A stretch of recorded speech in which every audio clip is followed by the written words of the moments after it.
క్రీస్తులో ప్రియమైన సోదర సోదరులారా, మన ప్రభు అయిన యేసుక్రీస్తు నిజమైన ద్రాక్షావళి. ఆయన అంటున్నారు, నా యందు నిలిచియుండుడి, మీ యందు నేనును నిలిచియుందును.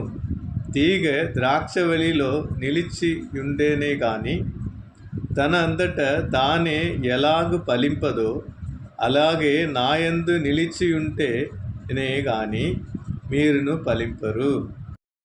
వాక్యం 5. ద్రాక్షావల్లి నేను, తీగలు మీరు.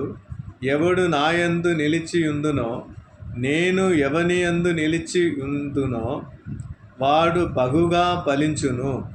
నాకు వేరుగా ఉండి మీరేమీ చేయలేరు అని ప్రభు అయిన యేసుక్రీస్తు చెప్తున్నారండి.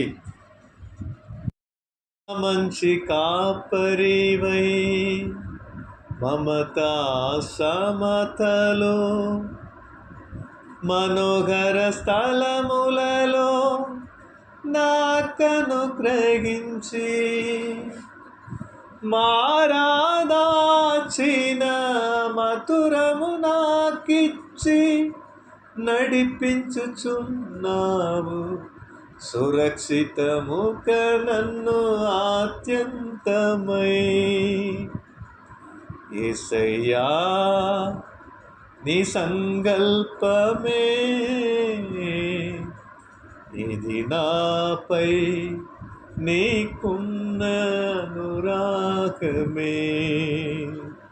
ప్రభువా, నువ్వు నిజమైన ద్రాక్షవల్లి. మేము మీ పిల్లలం దేవా, మీ పిల్లలమైన మీ ద్రాక్ష నీతో కలిసి అయ్యా బ్రతుకుటకు కృప దయచేయము. యేసుక్రీస్తు మూలంగా కృప దయచేయి. ఆమేన్, ఆమేన్, ఆమేన్.